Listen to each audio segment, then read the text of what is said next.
শেষ লগ্নে শীতের সকাল।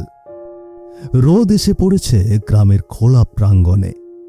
শিশির ভেজা সবুজ পাতার ফাঁক গলে সেই আলো যেন সৃষ্টি করেছে এক মায়াময় পরিবেশ। বাজারের আনাচে কানাচে তখন মানুষের ভিড়। এই মাছের বাজারে মোহিত বসে আছেন, তার সামনে মাছের ঝুড়ি। তার চোখে মুখে কোনো বিনয় নেই, বরং একরাশ লালসা। সে কেবলই টাকা বোঝে, নীতির ধার ধারে না। তার মাছের ঝুড়িতে আছে পচা মাছ, যা সামান্য দামে কিনে সে চড়া দামে বিক্রি করে। গ্রামের সরল মানুষগুলো সেই মাছ কিনে প্রশস্ত করছে নিজেদের অসুস্থতার পথ।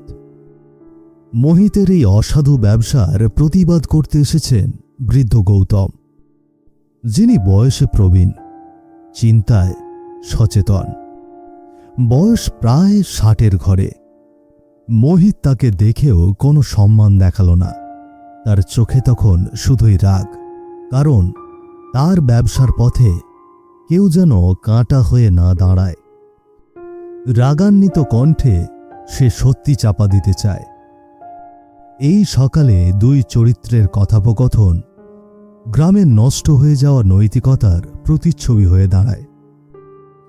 মোহিত, তোমার কি একটুও ভয় নেই বাবা?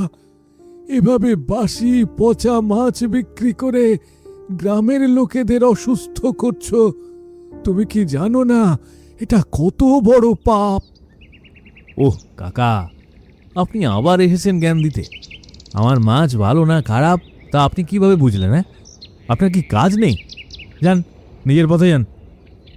আমার চোখের সামনে তুমি এত অন্যায় করছো আর আমি চুপ করে থাকব?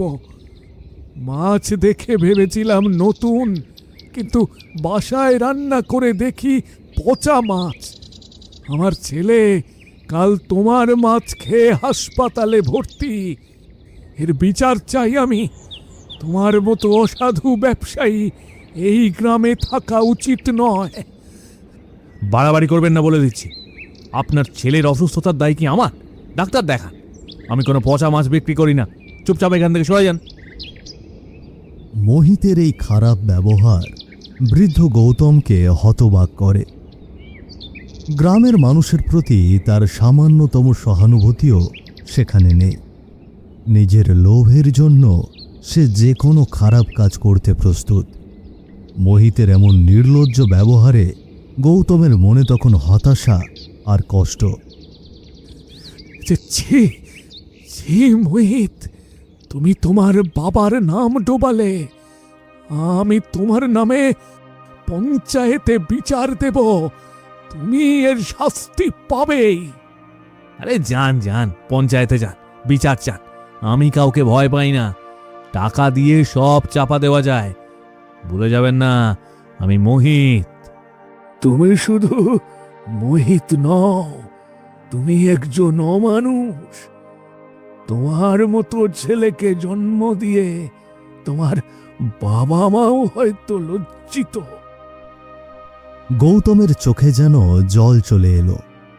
তিনি মোহিতের প্রতি এক গভীর ঘৃণা নিয়ে বাজার থেকে হেঁটে চলে গেলেন। মোহিত তখন তার কথাগুলো শুনে কোনো প্রতিক্রিয়া দেখাননি, বরং তার মুখে তখন বিজয়ীর হাসি। তার কাছে নীতি বা মূল্যবোধের কোনো স্থান নেই।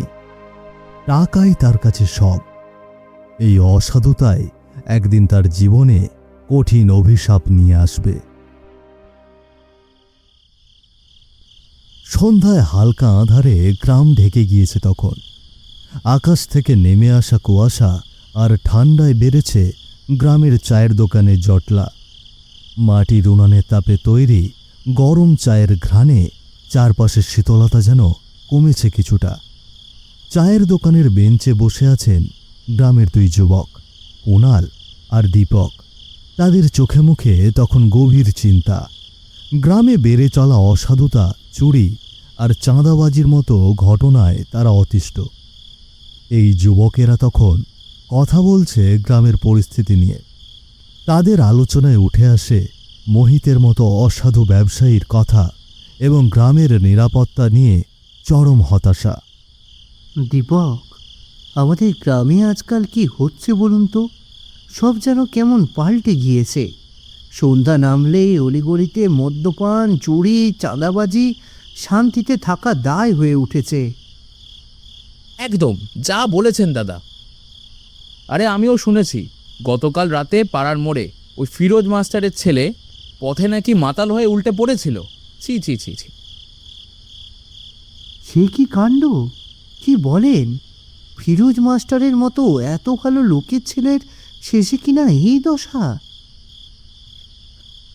আর বলবেন না দাদা, সাথে মোহিতের মতো অসাধু লোকেরা পচা মাছ বিক্রি করে আমাদের গ্রামের মানুষকে অসুস্থ করছে।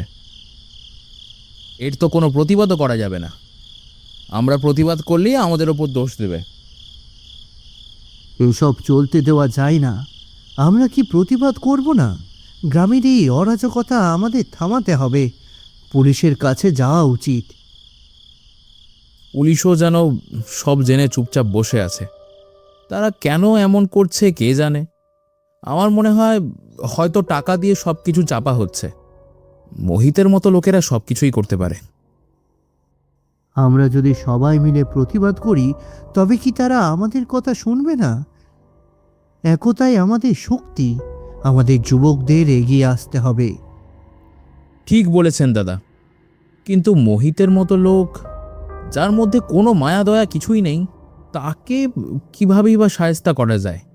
শুনেছি সে তার বৃদ্ধ বাবাকেও নাকি ঠিকঠাক মতো দেখে না।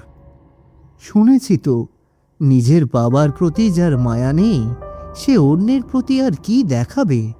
এই লোভী মানুষটা তার পাপের ফল একদিন পাবেই ঠিকই। কুণাল আর দীপকের কথাগুলো গ্রামের বাস্তব চিত্র তুলে ধরে, যেখানে সামান্য লোভের জন্য মানুষ বিসর্জন দিচ্ছে নৈতিকতা। তাদের এই আলোচনায় গ্রামের মানুষের অসহায়ত্ব আর পরিবর্তনের আকাঙ্ক্ষা ফুটে ওঠে।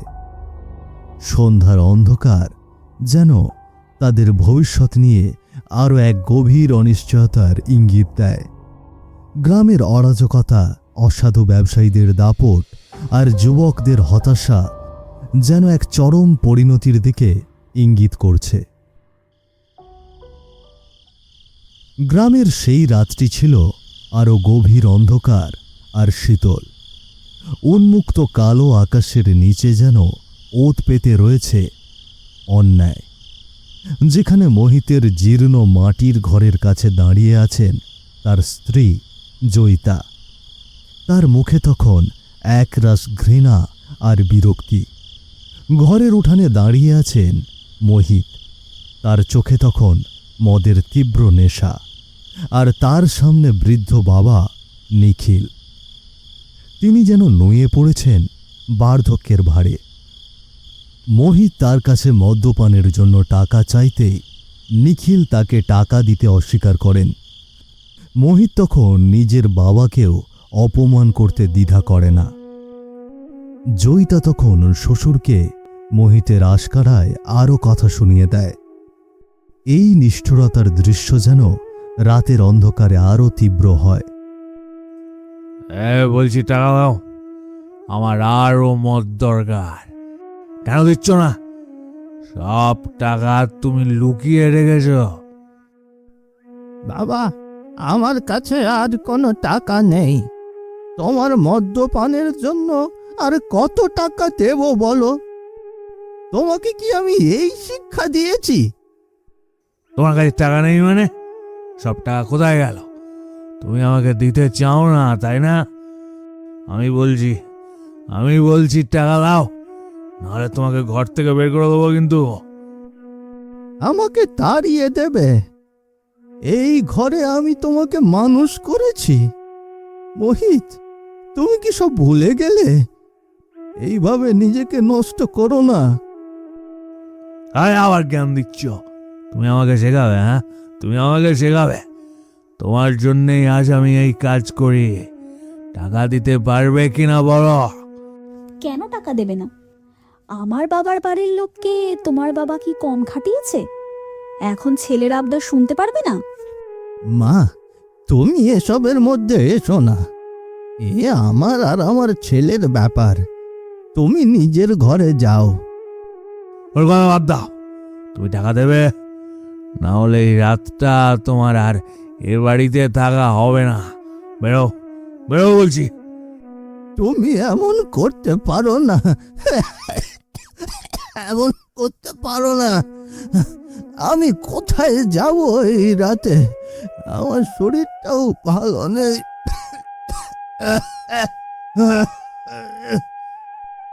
বেরো আমার ঘর থেকে, এক্ষুনি বেরো। মোহিতের নিষ্ঠুর ধাক্কায় নিখিল অসহায়ভাবে মাটিতে লুটিয়ে পড়লেন। রক্তে ভিজে গেল মাটির উঠান। পুত্রের আঘাতে পিতার মৃত্যু। এই দৃশ্য দেখেও মোহিত আর জয়িতার মনে কোনো অনুশোচনা জন্মাল না, বরং তারা যেন এক কঠিন শিলা। দেখেছো কাণ্ড? হাহ, অজ্ঞান হবার অভিনয় করে ছেলের মন জয় করার চেষ্টা করছে। বেশ হয়েছে, খুব এসেছে আমাকে সৎ শিক্ষা দিতে। পড়ে থাকুক এখানে সারা রাত। তুমি ঘরে চলো। মোহিত ও জয়িতার নির্লিপ্ততা তা দেখে মনে হয় যেন তাদের হৃদয়ে কোনো মানবিক অনুভূতি নেই। একজন পিতার প্রতি পুত্রের এই চরম নিষ্ঠুরতা দেখে প্রকৃতিও যেন কেঁদে উঠল। শীতের রাত তখন এক ভয়ঙ্কর নীরবতার সাক্ষী। মোহিতের তখন ঘোর কাটলেও বুঝতে পারেনি তার সামান্য রাগের ধাক্কায় জীবন কেড়ে নিয়েছে নিজের বাবার। নিখিলের নিথর দেহ পড়ে রয়েছে উঠানের মাটিতে। রাত তখন গভীর। কনকনে ঠান্ডায় গ্রামের বটতলা আরও নিস্তব্ধ। সেই বটগাছের নিচে বসে আছেন গ্রামের পাগল মুকুল, যার কথা কেউ বিশ্বাস করে না, কিন্তু তার চোখ যেন ভবিষ্যৎ দেখতে পায়। তার ছেঁড়া জামা আর উস্কো খুস্কো চুলে তাকে দেখাচ্ছে আরও রহস্যময়। সেই বটতলার পাশ দিয়েই হেঁটে চলেছেন সমাজসেবক রাজেশ, যিনি শহর থেকে এসেছেন গ্রামের অরাজকতা আর অসাধুতা দূর করতে। মুকুলকে দেখে তার মনে এক গভীর মায়া জাগল। তিনি তার সব কথা মনোযোগ দিয়ে শুনতে লাগলেন, কারণ তিনি জানেন পাগলের কথাতেও অনেক সময় সত্য লুকিয়ে থাকে। আজ রাত বড্ড খারাপ, কেউ যেন ঘর থেকে বের না হয়। পাপের হিসেব কষা হবে, মৃত্যু আসছে আসছে। আপনি এখানে একা একা বসে আছেন এই শীতের মধ্যে, আপনার কি খুব কষ্ট হচ্ছে? একলা রাতে অচেনা কণ্ঠস্বরে আঁতকে ওঠে মুকুল। তবে রাজেশ নামের লোকটাকে দেখে তার ভালো মানুষ বলে মনে হয়। তাকে নিরাপদ ভেবে তার নিজের সব কথা তাকে বলে। কে আপনি অচেনা পথিক? আজ রাতে যে পথ চলে তার বিপদ অনিবার্য। আজ পাপী মরবে। আপনি চলে যান, যান যান, আপনি চলে যান। আমি একজন সমাজসেবক, এই গ্রামের মানুষের জন্যই এসেছি। এই পাপের কথাটা আমি জানতে চাই। আপনি আমাকে বলুন কি হয়েছে। গ্রামের মানুষ লোভী, অসাধু, তারা পাপ জমিয়েছে, পাপ। আজ রাতে পাপের ফল হবে। কেউ রেহাই পাবে না, কেউ না, কেউ না। কি মজা! কেউ না, কেউ রেহাই পাবে না। আপনি কার কথা বলছেন? কে পাপ করেছে? বলবো না, বলবো না। আপনাকে কেন বলবো? আপনাকে কেন বলবো? যান যান যান, আপনি চলে যান, চলে যান এখান থেকে, চলে যান। আমাকে বিশ্বাস করতে পারেন, আমার কোনো খারাপ উদ্দেশ্য নেই, বরং মানুষকে সাহায্য করাটাই আমার কাজ। আজ রাতে এক যুবকের লাশ পাওয়া যাবে। অপেক্ষা করো, অপেক্ষা করো। সময় হলে ঠিক দেখতে পাবে, ঠিক দেখতে পাবে। হ্যাঁ, আমার এখন কি করা উচিত? আমি কি পুলিশকে জানাবো?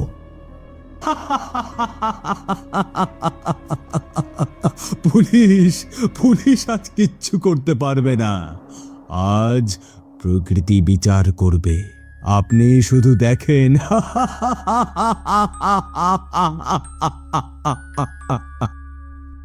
মুকুলের এই কথাগুলি রাজেশের মনে গভীর আতঙ্ক সৃষ্টি করে।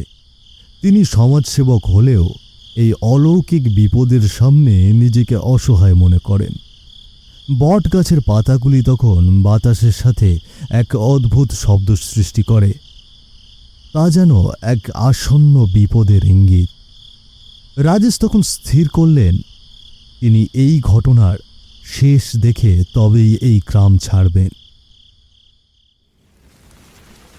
আকাশ ভাঙা বৃষ্টি নেমেছে আজ বহুদিন পর। গ্রামের নিঝুম রাত, শুধু পাতার ওপারে বৃষ্টির একটানা ঝমঝম শব্দ, যেন প্রকৃতি নিজেই কাঁদছে এক দীর্ঘশ্বাস নিয়ে।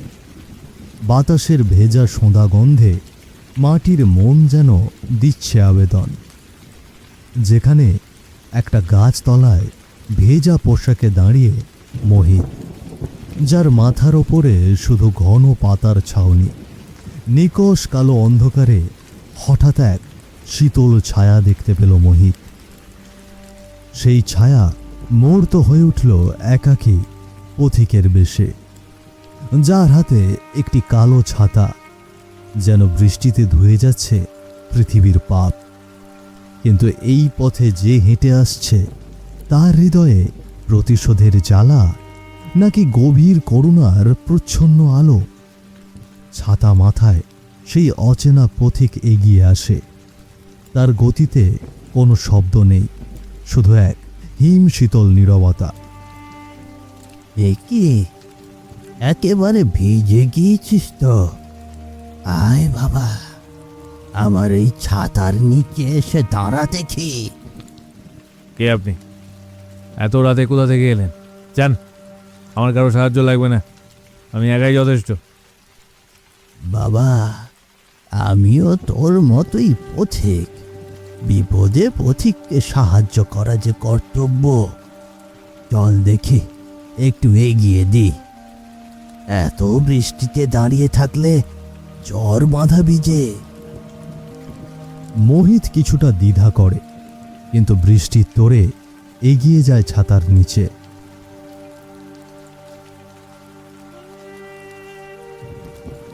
আপনার গলাটা খুব চেনা চেনা লাগছে। এই গ্রামের লোক তো মনে হচ্ছে না। গ্রাম? এই গ্রামের সব পথই তো আমার চেনা, জন্ম থেকে মৃত্যু পর্যন্ত। একবার চোখ যায় মাটির দিকে, দেখে লোকটার পা মাটিতে স্পর্শ করছে না। সে চমকে গিয়ে দ্রুত তার মুখ দেখতে চায়। আপনার আপনার পা যে ভাসছে মাটিতে। কে আপনি? কে? মুখ দেখান বলছি। তখনই লোকটি তার মুখ দেখায়। মোহিতের গা ভয় কেঁপে ওঠে। সে কি দৃশ্য! লোকটার কপালে গভীর কাটার দাগ, সেখান থেকে রক্ত গড়িয়ে পড়ছে। চোখ কোটরের বাইরে, মুখ একেবারে ফ্যাকাশে। কালো জিভ মুখের বাইরে বেরিয়ে আছে অর্ধেক। আমি কে মনে নেই? যার মাথাটা পাথরের সঙ্গে আছড়ে মেরে ঘর থেকে বের করেছিলি টাকার জন্য। আমি তোর সেই হতভাগা বাবা নিখিল। কত বছর পর তোর পাপের হিসেব নিতে এলাম। পাপী, তুই আমার ছেলে না, তুই একটা অভিশাপ। বাবা তুমি? না না, এ হতে পারে না। তুমি তো মরে গিয়েছ। নিজের হাতে সেদিন তোমার লাশ আমি মাটিতে পুঁতে দিয়েছি, যাতে কেউ জানতে না পারে। মরে গিয়েছি? খুব খুশি হয়েছিলি সেদিন, তাই না? আবার বলছিস মেরে ফেলেছিস? ছি, নির্লজ্জ! আমার মাথার সেই আঘাতের যন্ত্রণা এক মুহূর্তের জন্যও ভুলিনি। তোর সেই লোভ, সেই নির্লজ্জতা সব মনে আছে। তুই ভেবেছিলি নিখিল মরে গেলেই সব শেষ। ভুল। আসল খেলা তো এখন শুরু হবে, মোহিত। কি করবে? হ্যাঁ, কি করবে তুমি? করো, যা করেছি বেশ করেছি। ওই বাবা হয়ে ছেলের আবদার রাখোনি। তোর আর কি আবদার? চাইতিস তো শুধু টাকা, টাকা, ও কর্ম আর মদ্যপানের জন্য। তোকে নিজের ছেলে বলতেও লজ্জা করে। তোকে এখানেই পুঁতে রেখে দেব, যেমনটা তুই আমার সাথে করেছিলি। না না না না না না না, দোহাই তোমার, দোহাই তোমার বাবা, আমাকে মেরো না। আমি জানি আমি ভুল করেছি। জয়িতার কথায় আমি অন্ধ হয়ে গিয়েছিলাম। টাকার লোভ আমার সর্বনাশ করেছে। আমাকে একটা শেষ সুযোগ দাও। শেষ সুযোগ? আর কত সুযোগ দেব তোকে? পচা মাছ বিক্রি করে গ্রামের কত লোক অসুস্থ হলো, তাদের অভিশাপ কোথায় যাবে? আমার কষ্ট, আমার অপমান, হ্যাঁ, ক্ষমা, ক্ষমা এত সস্তা নয় মোহিত। পাপের ফল তোকে পেতেই হবে। এই বৃষ্টি থামার আগেই তোর হিসেব আমি চুকিয়ে দেব। আজ তোর জীবনের শেষ রাত। পাপী, কথা দে, তুই আর কখনো পাপ কাজ করবি না। কথা দে, মানুষের সাথে অন্যায় করবি না। তাহলে তোকে শেষ সুযোগ দেব।